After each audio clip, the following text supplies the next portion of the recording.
This is exactly what excuses look like.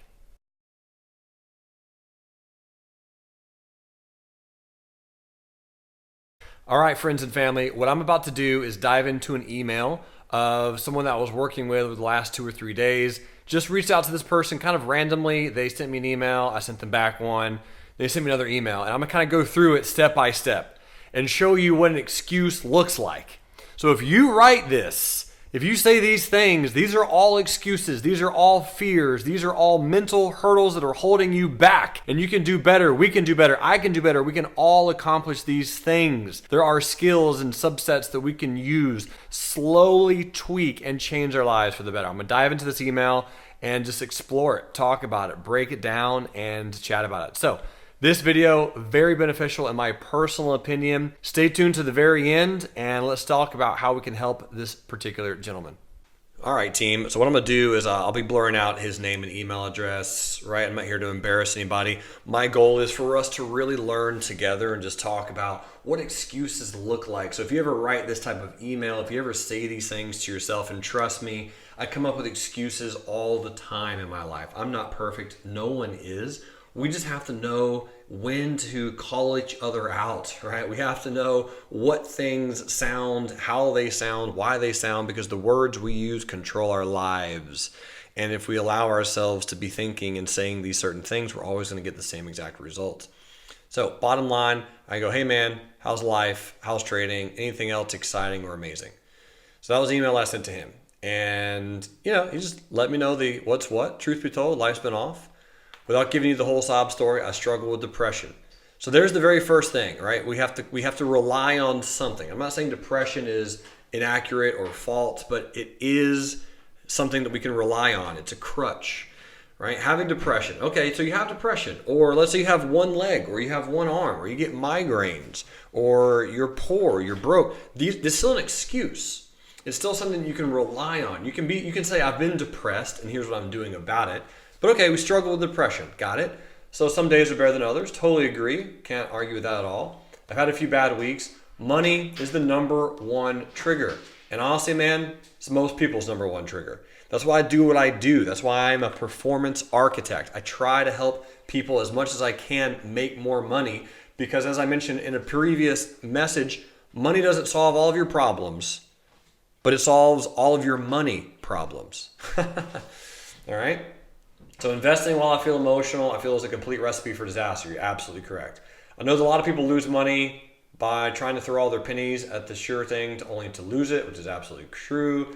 Then it's a gamble. I really need money and a big win is appealing to me. Having all my money leave, though, is not something I can afford. It makes me avoid the market because I know that I struggle with willpower. What's really beautiful about that is this is him knowing his own challenge. Struggling with willpower. So if we're talking about willpower and depression, my friends, those are two things that totally counteract each other. If you do struggle with depression, and many people do, and it is a struggle, it's not something that I personally deal with, but I think that is because of willpower. Everyone's going to have their own battles, everyone's going to have their own challenges, but how hard are you willing to work through it? When things are right, I'm more confident making choices. I will invest. I have to fight my demons and stay on track. We'll get back on track. Thank you for reaching out. I know I can do this, and I appreciate all you have to offer for us newbies. So that's just him being honest and saying, okay, cool, man. So here's my reply to that. So my reply to that email was, dang, man, that really sucks. What videos do you watch and consume to get out of your funk? What's your day-to-day look like? Because realistically, I just want to know why he's depressed. So if someone's depressed, they have certain routines that they get in, certain things that they think about, certain beliefs that they hold, certain understandings of the world that consume them. And here we go. All right.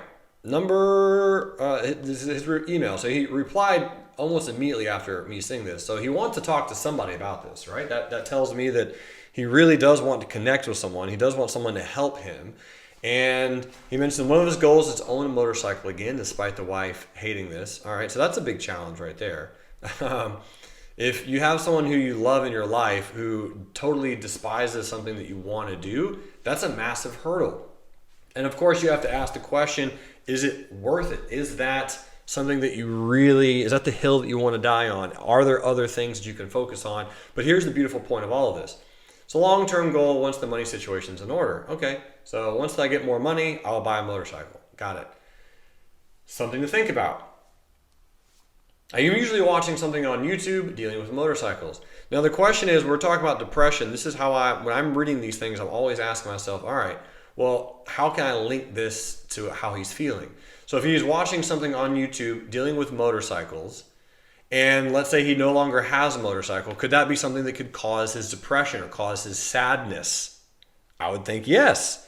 So he's living in that world. He's being gloomy, he's being sad, he's being upset. Oh, the woe is me. I used to have a motorcycle, or I used to love motorcycles and now I don't. So I'm going to watch about all these content about how I could get a motorcycle, and that's going to keep you depressed or keep you sad or keep you unmotivated because you're focusing on what you don't have rather than focusing on what you do have. So something to keep in mind. All right, let's keep reading. I'm a stay-at-home dad for the time being, which is amazing. That right there, if you're a stay-at-home anything, dad or mom, that means that you have a lot of responsibility. You have massive challenges. It is an incredibly difficult job. However, you do have freedom of time. Wherever you want to excuse you want to build in on that, you can create that schedule. You can create and craft the things that you do with your time. Once you drop off your children from wherever they need to go, once you do whatever you need to do with your children, once you do and spend your time with your kids, whatever you're trying to do, you get to create that schedule. You are the parent. You are the adult. You are the master. You tell the children what they do, when they do it, where they do it. It's your opportunity. So this is a crazy, amazing opportunity for those who are stay-at-home anything. You get the ability to craft your schedule how you like. And obviously, there are certain things that your children are going to want to do as they get older, right? Ballet recitals, football practice, soccer practice, but you still get to decide. You don't have to say yes to every single thing that your child asks for. You don't have to say yes to everything that anyone asks for all in your entire life. You can say no. You can set boundaries. You can create your time. So not a soapbox I'm going to go on, but I can have a video about 45 minutes just on that. All right, so my son will start kindergarten this upcoming year. This will allow me to focus on outside work or something from home. Okay, so I like where his brain's at. So that tells me that he's thinking about other ways to make income. He's thinking of other ways to grow his net worth, which is fantastic. And here's where it gets really fun.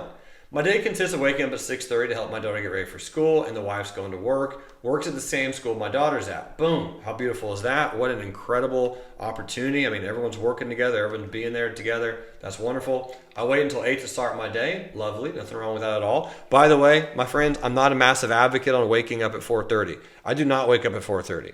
That is not my jam. You can wake up at 8 or 9 and go to bed at 11 or 12 or 1 or 2 in the morning. So if you do wake up at 4 in the morning, like The Rock or Kevin Hart or a lot of other very encouraging, motivational people, you're going to go to bed at 7, 8, or 9. But you can go to bed later and still wake up later. Again, you don't have to wake up at 4 a.m. to be successful, right? That's number one thing to keep in mind. You can, but you don't have to, all right? So I wait till 8 to start my day. I usually give my son a bath and then get prepared for the day for myself. I do a small time game streaming during the week on Twitch. So my very first question there is he making money off of Twitch? So if you're game streaming on Twitch, I'm not saying this is a bad thing. I'm saying this is time that most likely is extremely unproductive for this particular person. I don't know that to be a fact.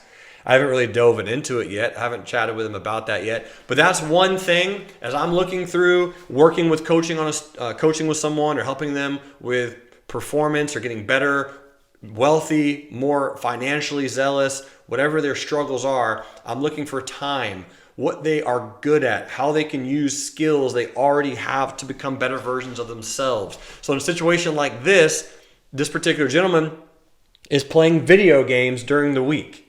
I don't know how many hours, but I know for sure I can either carve out that entire time frame for him and just say, hey, stop playing video games and go work on something else. Or if he's really good at it, find a way to make money streaming games online. Plenty of people do it. There's loads of ways to make there's loads and loads of opportunity to make money online doing that. So that's something that I would be, kind of inquisitive and wondering about. And then here he goes. My mother-in-law lives with us and takes care of my son and my 2 nieces during the day. Okay. So that gives you so much time. I mean, your mother-in-law is there to help you. You have a resource giving them wow. So you have massive help. She's nearly 80, and I'm here to keep an eye on her. Okay, totally understand that. Absolutely. Definitely want to keep an eye on mom. Occasionally, my sister-in-law has a babysitter come over, and those days I try to do Uber and Lyft when we can afford the gas. California prices are insane. In the evenings, I also try to do work in Uber and Lyft if we have the gas money and I'm in a good state of mind. And then, you ready for this? Here's the beautiful part. This is why I made the video. As he's writing all of this out, pretty much I have no excuse. I have plenty of time to learn. I need to get back into working out. That's just one struggle. No excuse, again, other than laziness. Okay, enough boo-hoo. So I do want to say, this is what I love doing this. I love emailing people and helping them understand their own struggles.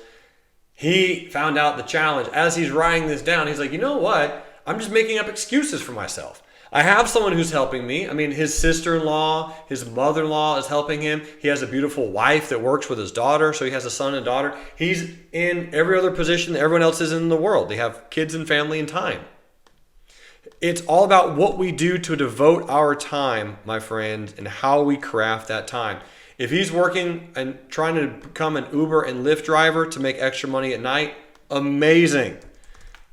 All right? How many times do you think he's gone into YouTube and typed in how to become the best Uber driver ever? How many times do you think he's typed that exact phrase into YouTube?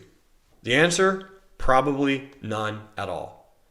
Because he doesn't realize that he can become an incredible advocate on an Uber or Lyft driving. And then he comes up with an excuse. This is an excuse, ladies and gentlemen, right here. When we can afford the gas, when we have gas money. My friends, that is an excuse. Money is everywhere. The money is there. Go put the gas on a credit card, right?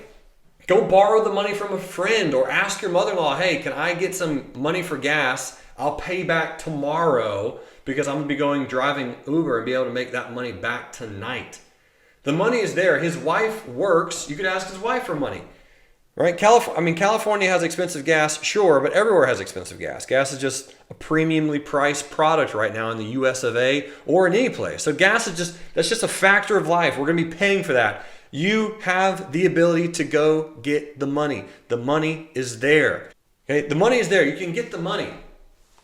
But once you have the money, while you're driving Uber, how can you become the best Uber driver possible? This is what's in key aspect to all this, my friends. If you have a skill, you can use that skill to make money. The point is, ladies and gentlemen, there are skills that we can use. Every single one of us. It doesn't matter. We have excuses. If the excuse is, I don't have enough money or I can't get the money, that isn't an excuse. It is always an excuse. Always. The money is there. It comes down to how bad you want to do it, how bad you want to make it work, and are you being lazy?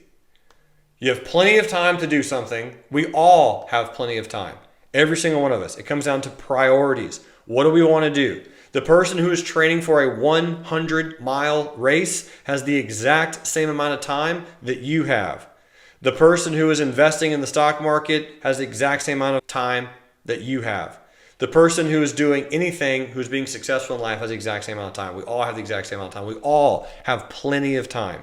We get to decide how we approach it. Do we approach it from an abundance standpoint, or do we approach it from a scarcity standpoint? Do we approach it from, I'm not good enough, I can't drive Uber because I don't have enough gas, and there's nothing I can do to make more money? Or am I going to go approach it from, I have plenty of ways to find the money, I am resourceful enough, I'm going to become the best Uber and Lyft driver possible. I'm going to watch as many videos as I possibly can on how to drive Uber and Lyft and get paid exorbitant fees to do so. There are absolutely ways to make loads of money driving Uber and Lyft.